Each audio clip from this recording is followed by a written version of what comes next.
have to start with a big thank you to Tina Morrison. She really pioneered, nurtured this standard into existence.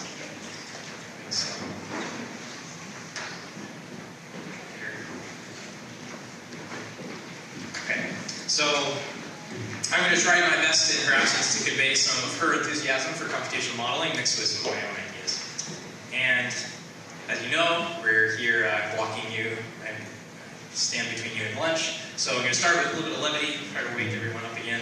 I've been at FDA for about 3 years, and my first 2 years I was almost entirely dedicated to research. More recently I started to learn the ropes of the regulatory field, and I still find it useful to sort of compare the work we do to other areas.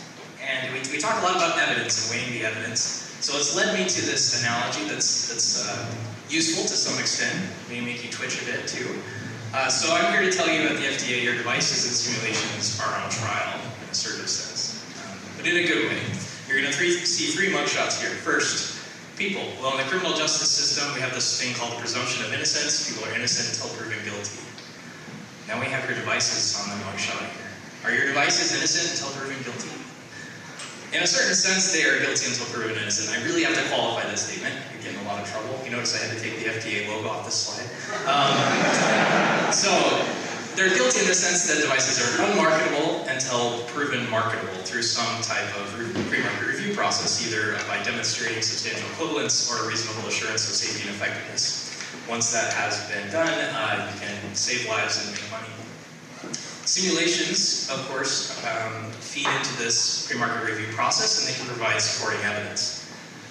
Your simulations, however, are also sort of on trial in that they are incredible in the literal definition, in the sense that they're not believable until proven believable, proven credible.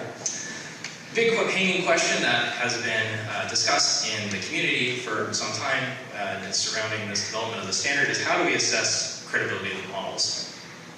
So, by the end of the presentation, we will cover why FDA and industry were motivated to expand, or to move toward expanding uses of modeling, how this standard facilitates credibility assessment, and when and how to use the standard in submissions.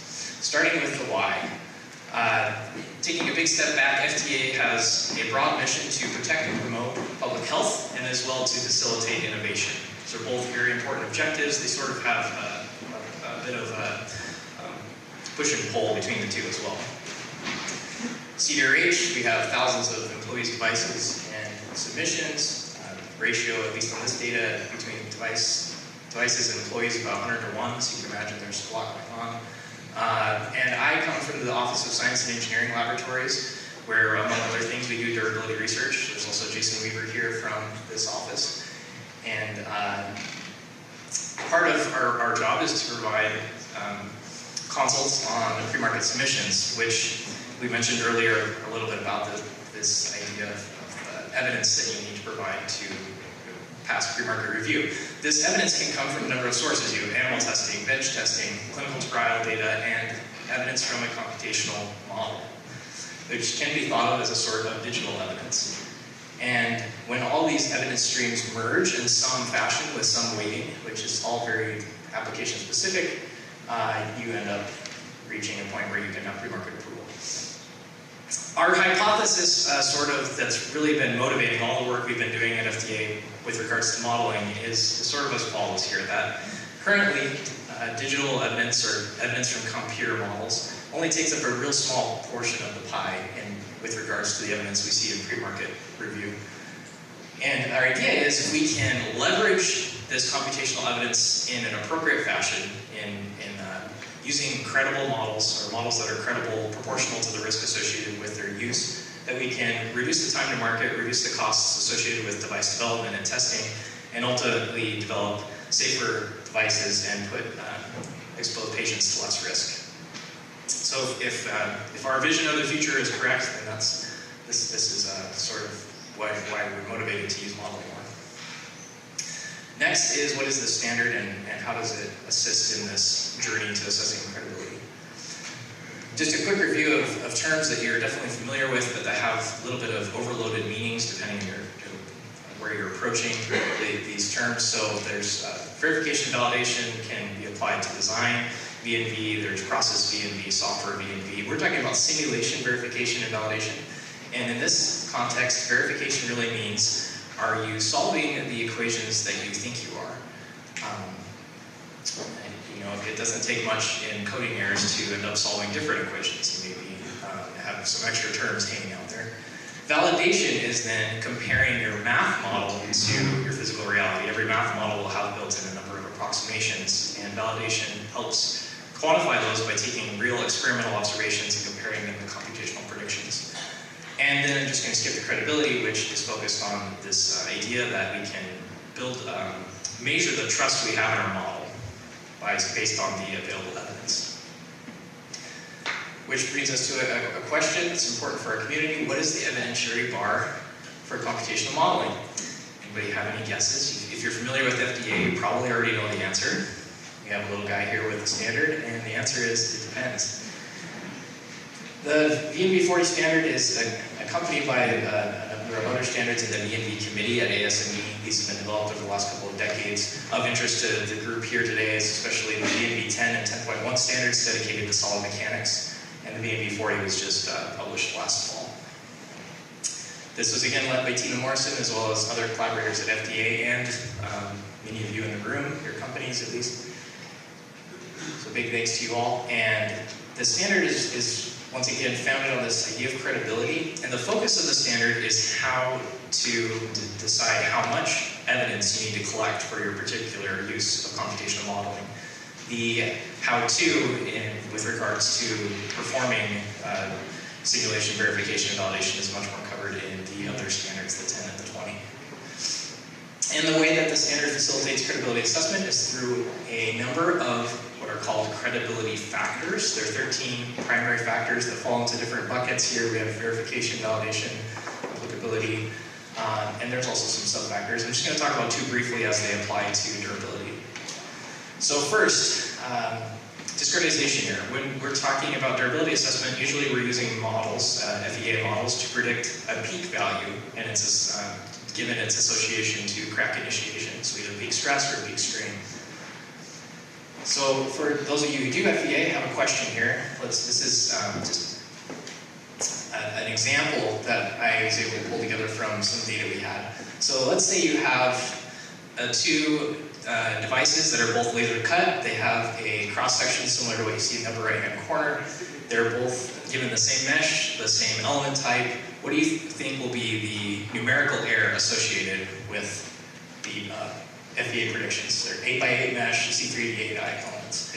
First example is a generic stent from the V&V 40 calculation verification working group led by Ishmael in the audience here.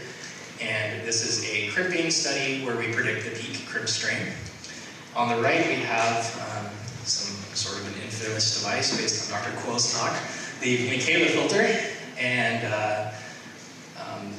in this case, we're predicting peak strain amplitude.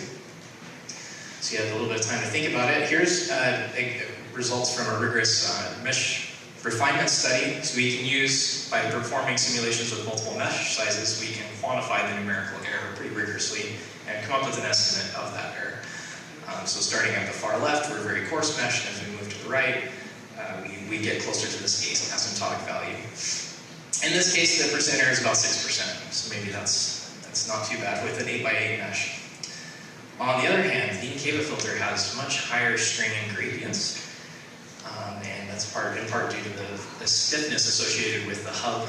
And it turns out the percent error in this case is 33%. Point being that mesh requirements are very problem specific. So you know, when you think about that in your durability assessment, if you have a very similar product, maybe sometimes you can say that the same mesh discretization will give you the same percent error, but you really need to think about it on a case-by-case basis. Another factor here of interest for durability is output comparison. There's multiple ways to compare outputs. We're talking about outputs that are predictions from your computational model versus observations in the laboratory. Starting on the left, we have a very qualitative comparison. Maybe you're comparing some contour values. Moving to the right, you could have deterministic outputs, so just single-valued experiments, just n=1 experiments in one simulation. And then moving to the right, we increase in credibility and become more and more quantitative where on the far right we start to add error bars to both the experiments and the simulations, and even compare probability density functions to calculate a validation metric. There's, in the standard, this sub-factor called equivalency of output parameters, which gives an example gradation of increasing in credibility from A to C. I think a lot of what we do right now falls in this mid-range, where we perform a comparison of similar outputs. So as you know, measuring strain is relatively difficult, so we take this approach of exposing our device to some deformation and measuring the reaction force, then predicting that on the computer and comparing the two to provide us some credibility in our models. But if we want to move to the highest level of credibility, we need somehow to perform a direct validation. Force is a global quantity versus strain being a local quantity. They're not necessarily correlated. They're definitely not correlated one-to-one in some circumstances. So can we replace force with strain and measure this local quality to increase our credibility in the FEA models? And you already heard you saw some great results in a couple of presentations showing Ken showed some interferometry. The real issue that makes this difficult, or at least inconvenient, is the issue of scale. So devices themselves are very small compared to orthopedic devices, and furthermore, we're interested in crack initiation, which is going to occur on the scale of tens of microns, which our FEA models handle fine, but measuring strains in the laboratory at that scale is difficult. So as part of research projects that we have ongoing, this one is related to my submission project. We'll talk a little bit about more in a minute here.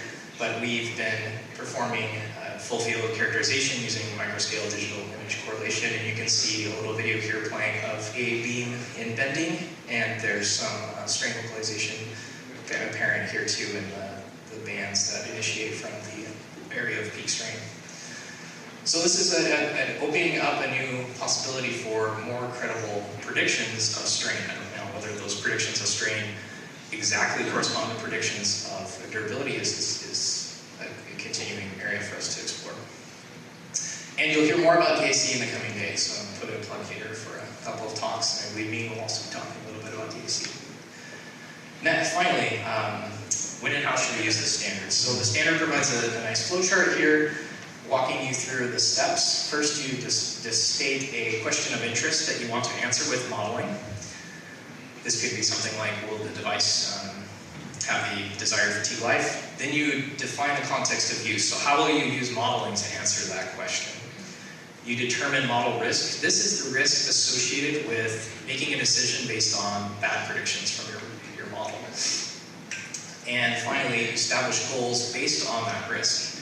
If your decision consequence is very high, then the risk will be higher. You'll need to try to strive for higher credibility in your model. Once you've established these goals, this is an excellent point in time to start dialogue with the FDA, and we have a venue for doing that, which is the pre-submission process. You can find more details in the guidance here for the Q-submission program. We also have resources to help in reporting of finite element predictions, computational model predictions, the reporting of computational modeling studies guidance, as well as there's some language in the DMB standard itself on reporting. So just to wrap up here, we're sort of, there's a few different examples I'm going to quickly take a look at here with putting it in the context of the MB40. So on this plot here, we have decision consequence on the y-axis versus model influence. And the more influence your model has and the greater the stakes are with using that model, the higher the risk. But as I said earlier, we really want to use modeling more. And if we want that model to have impact, then we're going to have to gain comfort with higher risk, which means we're going to need more credible models. So this is sort of our path forward. Something that Tina is very passionate about is seeing how far we can push this. So adding some contour lines here, you can imagine it's sort of climbing a mountain. We're going to chart our way up the path. If we have an application that is low consequence, but the model is the only evidence we have, somewhere on this contour line, maybe if the decision consequence is very high, but the model is just providing supporting evidence, maybe it's still on this contour, there's moderate impact. And I think in an abstract sense, most common use of modeling right now is for worst case identification. We're somewhere kind of here in the middle, and it's very device specific, of course, but this is just kind of a starting point. And we want to see if we can, again, chart our way up the mountain. One emerging use of modeling is this idea of virtual bench testing. So we have had this project underway for a couple of years now. In collaboration with Confluent Medical Design, this generic IBC filter, and we are using evidence generated through computational modeling to provide evidence of freedom from fracture of durability of the device. Now these simulation predictions are verified and validated, and they're validated using experiments, but they're not experiments on the full device. They're experiments on test coupons that we can test at a much higher frequency. So this is potentially going to imply a lot of cost savings and time savings if we can demonstrate its use. And we just kicked this off on the regulatory side with an informational meeting we had a few months ago, and more pre-submissions are underway. Next up the hill is this idea of augmenting or enriching clinical trials. So if you can think about some of what we heard yesterday with boundary condition characterization, there's this idea that if we combine our models with statistics and we really quantify all the variability, which is, to do that completely is impossible, but to an extent that is, at least gives us the boundary conditions we are most interested in, that potentially we could perform patient-specific simulations and use that data, leverage that data to some extent to reduce the size of a clinical trial, reduce the patient count, and that would have associated with cost savings. There's support from management for this idea, with a big caveat that it needs to be demonstrated that virtual patients are similar in a precisely defined way to real patients. This is an article from Owen Ferris and Jeff Schurer from a couple years ago. And there's been some demonstrated success in this area with the MDIC pacemaker lead project, where they were predicting the durability of pacemaker leads and using that to reduce the size of their clinical trial by a few patients. So we hear more about that from Pamela, or more about MDIC at least from Pamela Goldberg in the afternoon. And there's also this research project underway that Tina's leading with the Living Heart, and when the slides are released, there's a nice summary video that she gave. Finally, I have charted something that's probably alarming, maybe a really bad idea, but out looming in the distance at the top of Everest, maybe it's on Mars, is this idea of fully in silico clinical trials for implants. Fully in silico clinical trials for other device areas have actually, this has already gained some traction. For instance, in the imaging space in MRI, this is an area where they're able to show that we can simulate the physics well enough that maybe we can, in some cases, do away with the clinical trial. But for implants, is that even a good idea?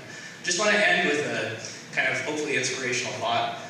If you aren't aware, just last Friday, this fellow Eliud Kipchoge ran the first marathon under 2 hours. And right before, or a few hours before he ran, this is something he shared on Twitter.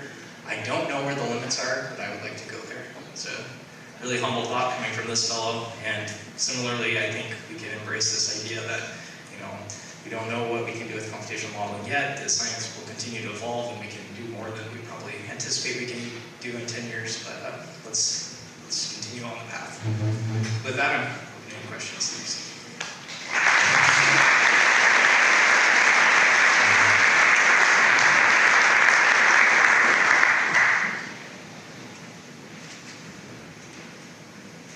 Yeah, thanks for the great talk. I really like the V&V 40 standard, and I really like the ISO standards for fatigue. And so V&V 40 is umbrella for all modeling, right? Yeah. Very small kind of slice of that. I like that you kind of put the fatigue there on that curve, or at least what we're doing now with, say, worst case boundary conditions. So do you think the V&V 40 will be more restrictive than the current ISO standards? When I read them, they seem to match up pretty well. When I first read the V&V 40, I was like, oh my gosh, how much more work are we going to have to do beyond what we already do, which is huge fatigue. So do you think they, are congruent for now? And if you want to expand, then then it's more work, or are we going to have to do more just to get through our normal processes? That's an excellent question. This is a risk-based framework, and it is stated, it's heavily emphasized that the amount of evidence being collected is going to be dependent on the application and the risk associated with that. So, I was trying to make the point, hopefully, worst case identification is a little bit less risky than trying to make absolute predictions, for instance, of a strain and just rely on that. But whether or not the current standards are in congruence with Ph.D. is a question that has been raised at FDA and in industry as well. I think we're going to have a lot of dialogue around this in next month, November 5th. There's an ASTM workshop that's dedicated to kind of exploring some of the ASTM standards, where they're at, and there's people who are going to share some ideas about Ph.D.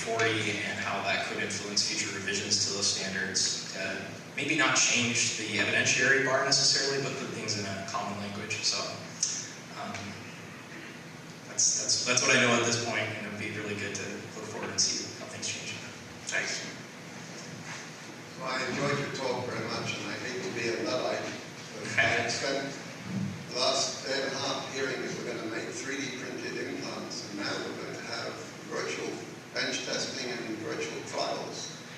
We're really serious about this. I mean, fatigue is the mechanism in which these things fail 99% of the time, maybe 90%, I don't know. And we don't understand fatigue. We don't even understand the physics of fatigue, and we certainly don't understand the physics of crack initiation, which depends on local details, not on global stresses, local details. Yes. So the concept of having this done on a computer is madness. It's pure, unlimited madness. I share your skepticism. This is a good point.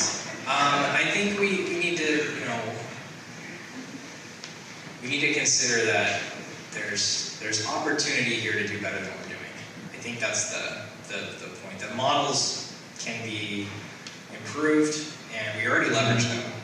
And we already know there's lots of, we're going to hear from Craig here in the afternoon to really blow our minds on the limitations, right? So are the current uses of modeling, are we already going beyond the limits that we should be? Is there a good question is to ask ourselves, and really some introspection as a community.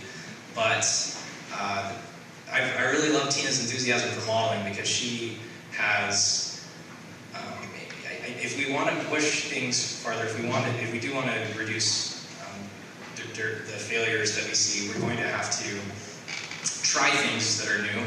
And as long as we are making sure that we're doing this wisely and conscientiously, and really demanding the evidence we need associated with the risk. So in this example I showed of the virtual bench testing, we are testing these coupon specimens that are almost the exact same geometry, the exact same material processing, and the same loading mode as we would have in the bench test, and we're just testing them.